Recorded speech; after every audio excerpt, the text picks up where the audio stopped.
Sheriff Miller steered his cruiser up the switchbacks, tires crunching over loose shale. He thought he was heading to a simple eviction at the county's most desolate address. He was wrong. He was driving toward a discovery that would shatter the town's hierarchy. The destination was Devil's Acre, a vertical slice of mountain known only for rattlesnakes and landslides.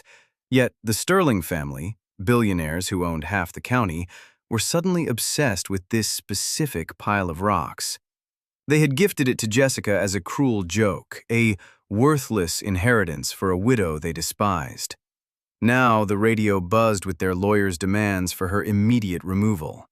But as Miller crested the ridge, he didn't see a woman packing her bags. He saw smoke rising from the earth. The road to the summit was a testament to neglect. It was a logging trail that hadn't seen a timber truck in 40 years, narrowed by erosion and reclaimed by scrub oak. Miller's cruiser lurched over the ruts, the suspension groaning in protest. The air conditioning fought a losing battle against the heat radiating off the canyon walls. It was a dry, suffocating heat that turned the dust into a fine powder, coating his throat with the taste of ancient stone. He had plenty of time to think as he navigated the treacherous turns. The Sterling patriarch had died 6 months ago, leaving behind a fortune built on mining and ruthlessness.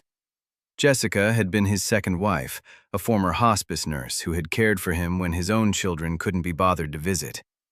Those children, Marcus and his sister, were the Vultures.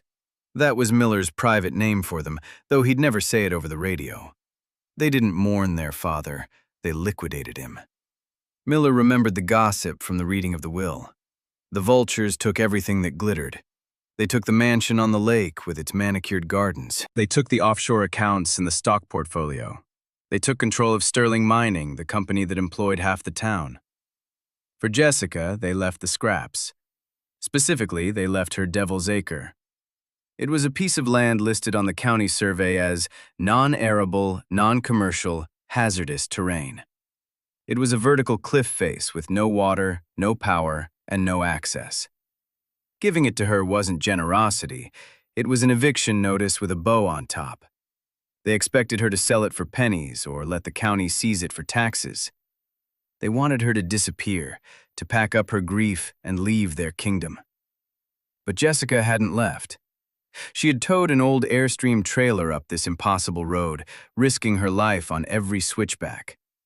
She had hauled water tanks and generators. She had turned the insult into a home. And that infuriated them. Miller wiped sweat from his forehead.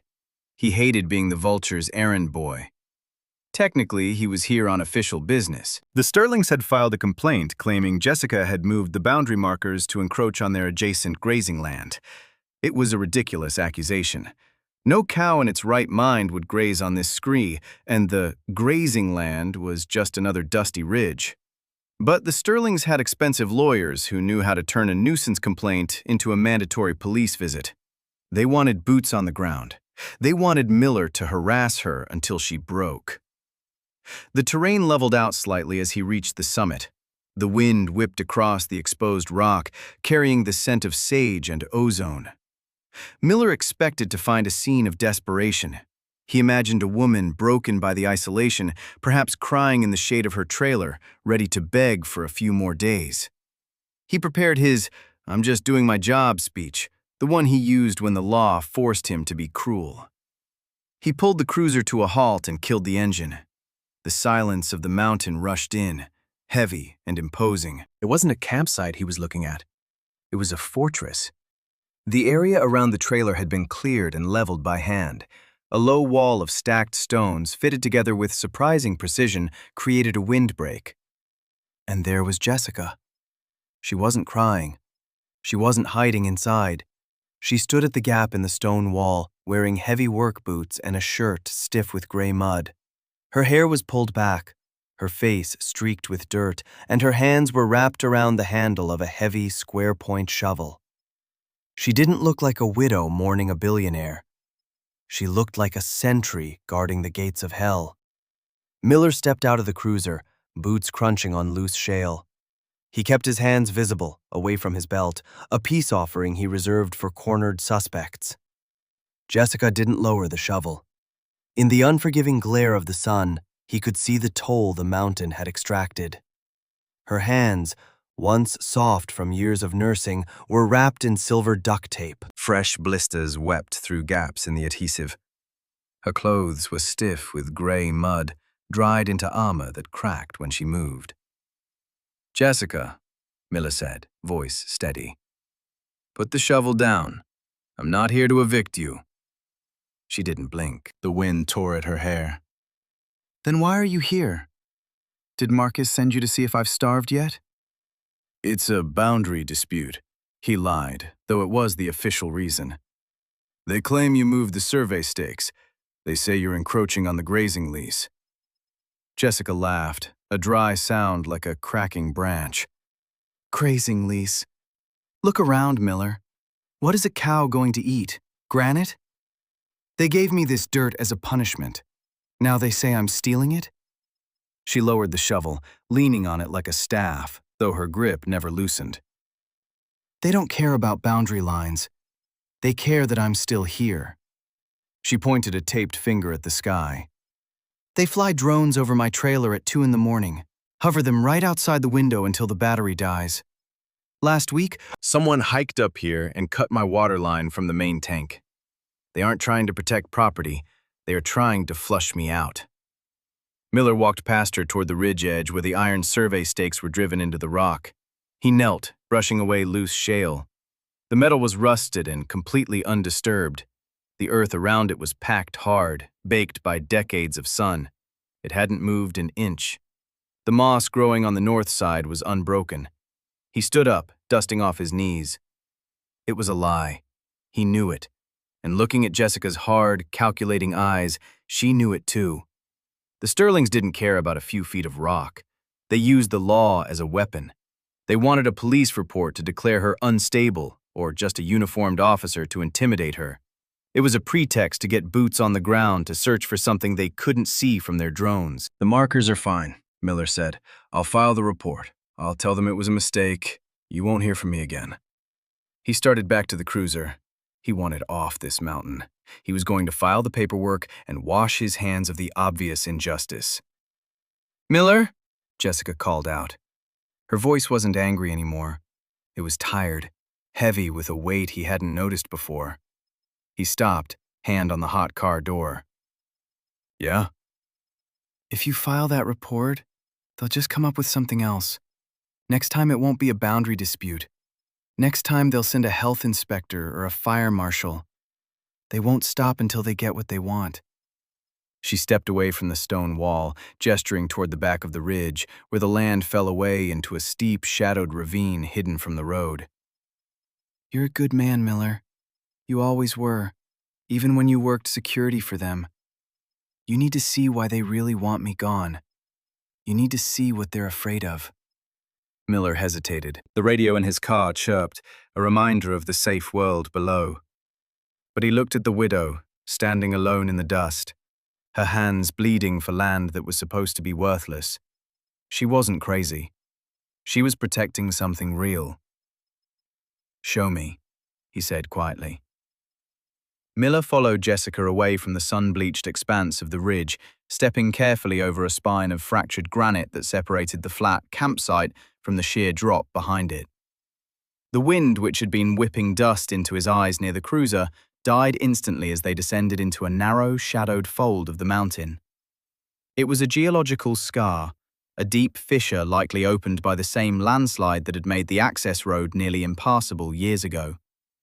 The temperature dropped 10 degrees in as many steps. The air here didn't smell like sage and heat. It smelled of damp earth and crushed stone, a scent that triggered a memory of Miller's grandfather, a man who had spent 50 years underground chasing veins that never paid out. Jessica stopped at what looked like a random accumulation of debris, a heap of grey shale, dead scrub oak branches, and rusted corrugated tin pushed up against the vertical face of the cliff. To a drone flying overhead, or even a surveyor standing on the ridge above, it would look like nothing more than the natural refuse of a crumbling mountain. It was camouflage, built with the desperate precision of someone hiding a body. "Help me with the tin," she said, her voice echoing slightly in the confined space. Miller grabbed the edge of a rusted sheet.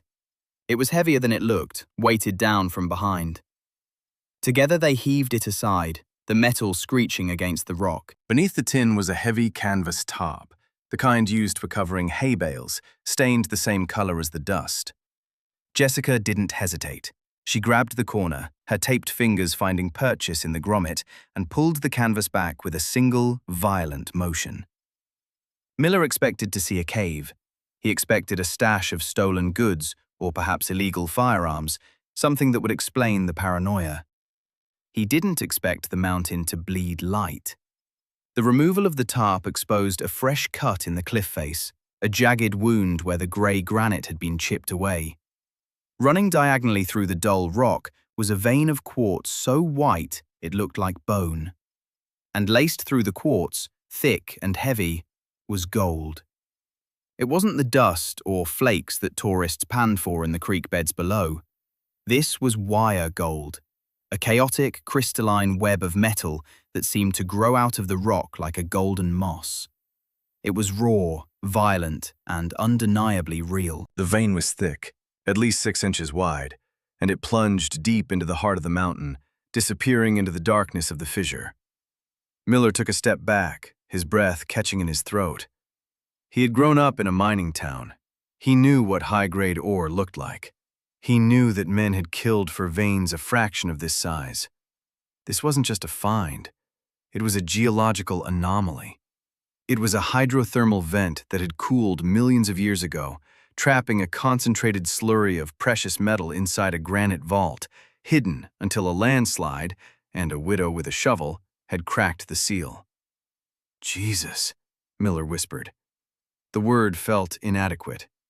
He reached out, almost compelled to touch it, but stopped his hand inches from the jagged quartz. "Jessica, do you have any idea what this is?" "I was digging a latrine," she said, her voice flat, devoid of the awe that was paralyzing him. She stared at the gold with a mixture of hatred and reverence. 3 weeks ago, I needed a place for a chemical toilet. I hit the quartz with a pickaxe and the tip stuck. When I pulled it loose, it came out shining." She turned to him, her eyes hard. "The Sterlings gave me this land because the Geological Survey said it was barren. They laughed when they handed me the deed.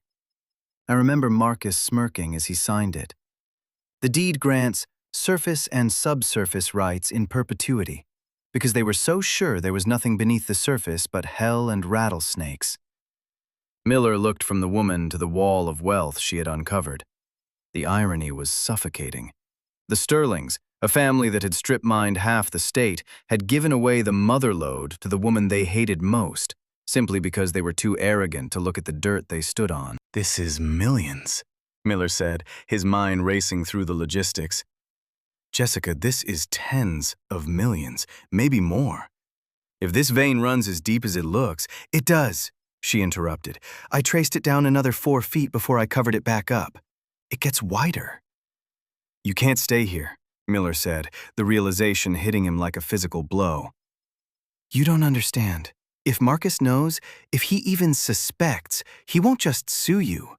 This kind of money, it buys accidents. It buys disappearances." "I know," she said. "Why do you think I haven't left? If I leave, they'll find it. If I try to sell the claim, they'll tie it up in court until I'm dead. My only leverage is possession. This is my dirt. This is my gold." She wasn't guarding a pile of rocks. She was sitting on top of a nuclear warhead of wealth, holding the trigger. The boundary dispute wasn't about grazing. It was a probe. The Sterlings must have seen something. Maybe a glimmer on a satellite map, maybe a sample from an old survey they'd overlooked. They smelled blood in the water. Miller looked at the gold again. It was beautiful, but in the shadows of the ravine it looked dangerous. It looked like a trap. "We need to get you off this mountain," Miller said, his police instincts finally overriding his shock. "We need to get this documented by a federal surveyor, someone outside the county. We need to get you a lawyer who isn't on the Sterling payroll. Right now, you're a sitting duck." Jessica opened her mouth to argue, to tell him she wouldn't leave her fortress, but the sound stopped her. It started as a low rumble, a vibration that Miller felt in the soles of his boots before he heard it. It grew louder, a mechanical grinding that echoed off the canyon walls, drowning out the wind. It was the distinct, guttural roar of heavy diesel engines under load. Miller spun around, looking back toward the ridge and the access road. "You expecting a delivery?" he asked, though he already knew the answer. Jessica's face went pale beneath the dirt. She grabbed the shovel again, her knuckles turning white. "No." "That's not a pickup truck," Miller said, his hand drifting to his holster. "That's heavy machinery." The vultures weren't waiting for his report. They weren't waiting for the legal process. The engines roared louder, cresting the final switchback, signaling that the time for boundary disputes was over. They were coming to take the land, and they had brought the equipment to bury whatever or whoever stood in their way. Miller and Jessica scrambled up the loose shale of the ravine, their boots slipping on the treacherous slope as the mechanical roar grew deafening. They crested the ridge just as the convoy breached the final switchback. It wasn't a surveyor's team or a legal delegation. It was an invasion force. First came the bulldozer, a massive yellow beast with a blade wide enough to scrape the mountain clean. Its tracks chewed up the fragile road, spitting gravel into the canyon below. Behind it rumbled a heavy-duty excavator, its hydraulic arm folded like a praying mantis, followed closely by a pristine black Cadillac Escalade that looked obscenely out of place against the backdrop of gray dust and scrub brush. The vehicles crowded onto the small plateau, their engines idling with a low, aggressive thrum that vibrated in Miller's chest. The air instantly filled with the acrid stench of diesel exhaust, choking out the smell of sage. Miller instinctively reached for the radio on his shoulder, needing to call this in, needing a witness, but the device offered nothing but the hiss of white noise. He checked his belt. No cell service. The mountain blocked everything. It was just him, a widow with taped-up hands, and a shovel against a corporate army that owned the judges, the bank, and likely the very asphalt he had driven up on. The door of the Escalade opened, and Marcus Sterling stepped out. He was a man who wore his wealth like armor. His suit was Italian, navy blue and immaculately tailored, costing more than Miller made in 3 months. He wore aviator sunglasses that reflected the harsh landscape, hiding eyes that Miller knew were cold and calculating. He didn't look at the breathtaking view or the woman whose life he was trying to ruin. He looked at his watch. "Sheriff," Marcus said, his voice smooth and projected over the idle of the engines. He didn't shout. He didn't have to. He was used to people leaning in to listen. "I didn't expect a welcome committee, though I suppose it saves me the trouble of having you served." Miller stepped forward, placing himself physically between Marcus and Jessica. "This is private property, Marcus. You're trespassing, and you're doing it with heavy machinery on a road that's not rated for half that weight." Marcus smiled, a thin, humorless expression that didn't touch his cheeks. He reached into his jacket and pulled out a folded document, holding it out like a weapon. "Not trespassing, Miller. Public safety. We had a geological survey done remotely yesterday. The drone data indicates a catastrophic fault line running right through this ridge. It's unstable. If this shelf collapses, it takes out the county road below." He gestured vaguely to the cliff edge, the exact spot where the gold vein sat hidden beneath the tarp. "I have an emergency condemnation order signed by Judge Holloway this morning. We're here to stabilize the grade, which means leveling this ridge immediately." It was a lie so transparent it was insulting. Judge Holloway played golf with Marcus every Sunday. The instability was a fabrication designed to let them tear the mountain apart to find whatever they suspected was here. If they bulldozed the ridge, they would accidentally discover the gold, claim it was part of the stabilization debris, and bury Jessica's claim under a mountain of litigation and rubble. "The land is fine," Miller said, ignoring the paper. "I just inspected the markers. There's no fault line. Turn these trucks around." Marcus stopped smiling. He dropped the paper into the dust and ground it under his polished heel. "I wasn't asking for your permission, Sheriff. I have a court order. This is a hazardous zones, and you are interfering with emergency operations." He turned to the foreman in the bulldozer cab, a local man named Reynolds whom Miller had known since high school, and made a cutting motion with his hand. "Clear it. Start with the unstable section on the north face." Reynolds hesitated, looking from the billionaire to the sheriff. But the Sterling family signed his paychecks. He shifted the massive machine into gear. The engine roared, a black plume of diesel smoke shooting into the sky.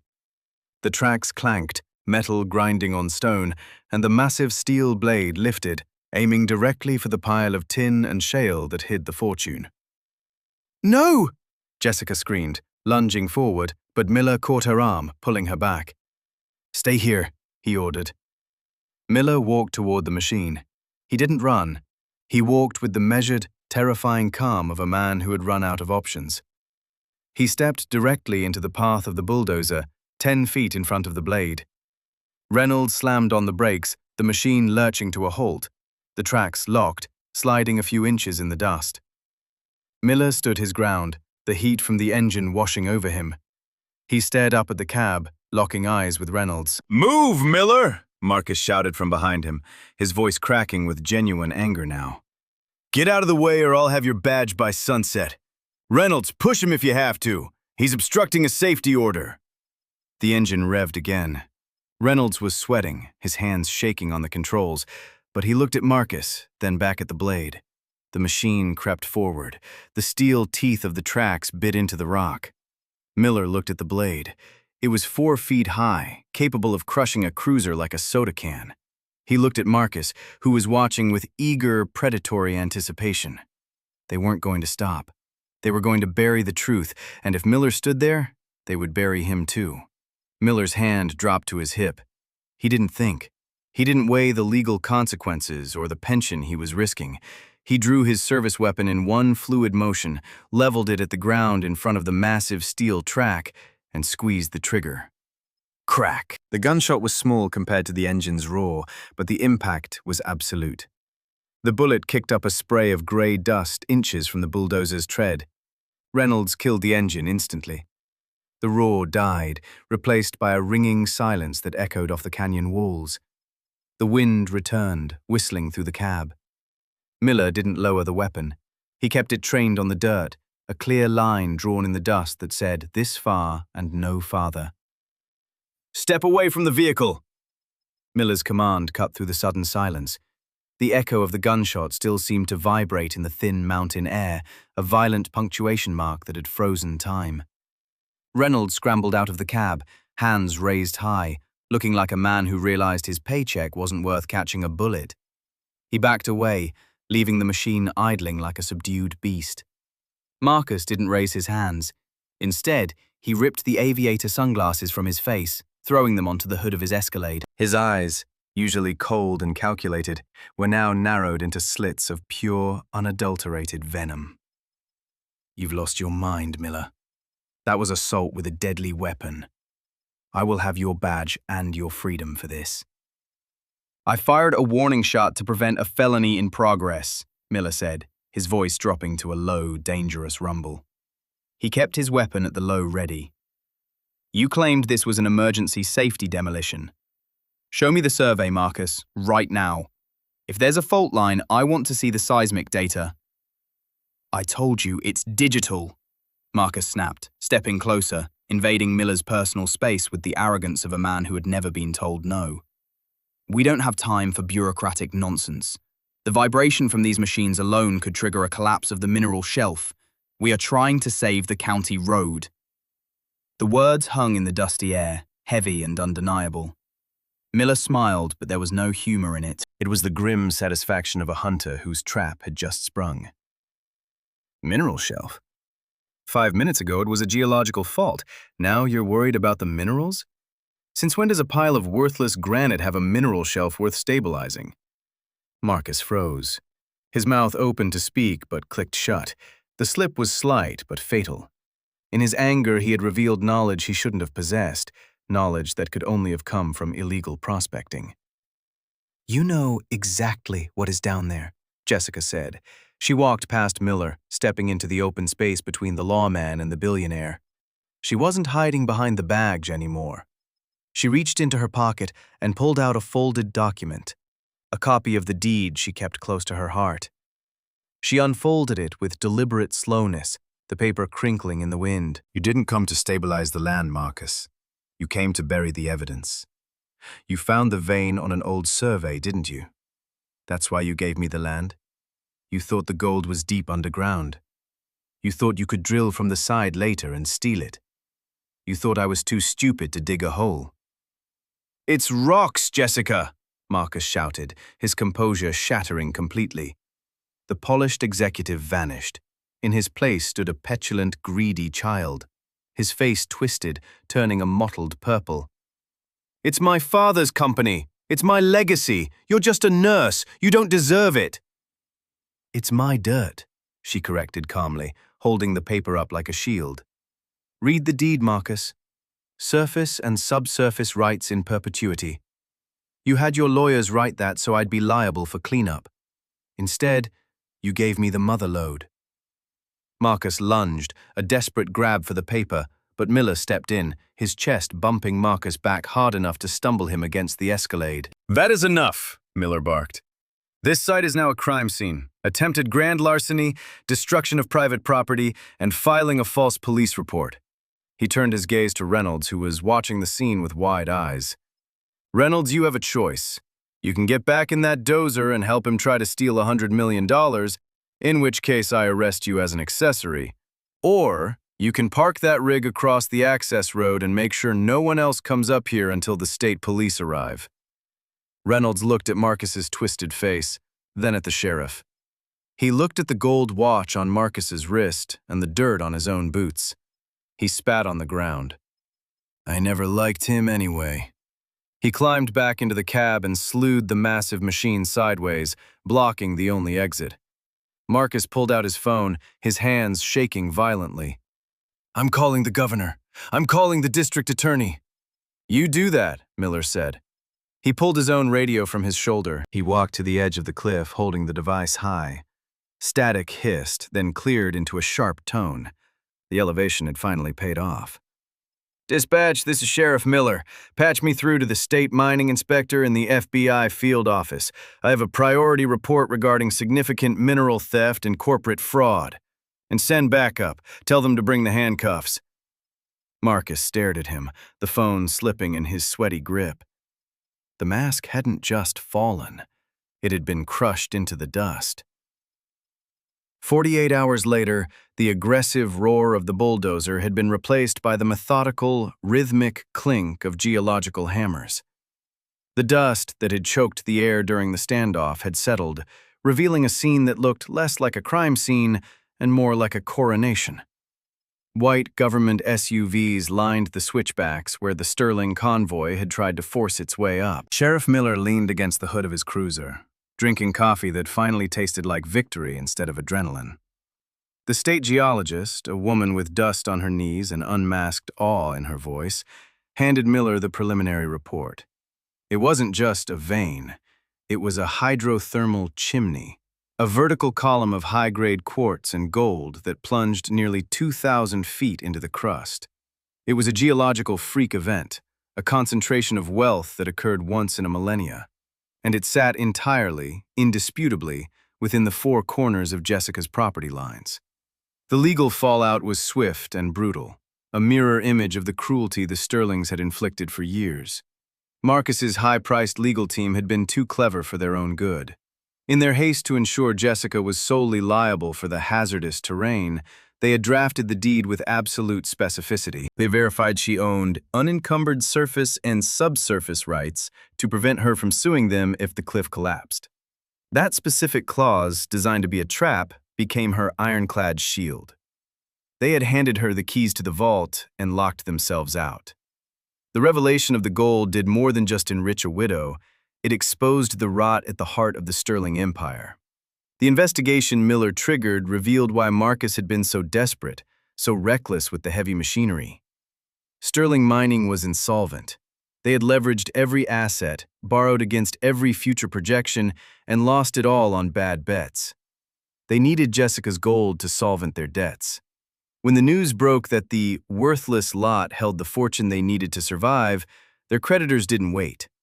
They descended like the vultures Miller had named them, stripping the family business down to the studs. Miller watched Marcus being led away in handcuffs. Not for the trespassing, but for the fraud exposed by the audit. The man who had worn Italian suits to a dirt fight was now wearing county orange, his legacy reduced to a cautionary tale whispered in the diners he used to own. Jessica didn't become a miner. She didn't want to tear apart the sanctuary she had built. Instead, she negotiated from a position of absolute power. She leased the subsurface rights to a rival firm, one with a clean safety record, under strict conditions that preserved the surface ridge. The signing bonus alone was enough to buy the town 3 times over. She set up a trust for the local miners who had lost their pensions when the Sterlings went under, saving the community that had turned its back on her. Miller watched her standing on the edge of the cliff as the sun began its descent. She wasn't wearing the mud-stained clothes of a desperate survivor anymore. She stood tall, the wind catching her hair, looking out over a valley that no longer frightened her. She wasn't a victim of the geography. She was the queen of the mountain, standing guard over a kingdom that had been there all along, waiting for someone with the grit to claim it. The sun finally dipped below the canyon wall, casting long purple shadows across the gray shale.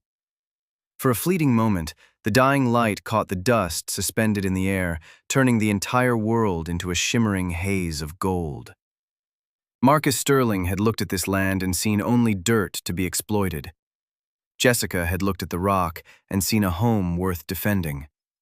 The earth, in its quiet, ancient justice, knew the difference. Subscribe to see the next time the underestimated take back what's theirs.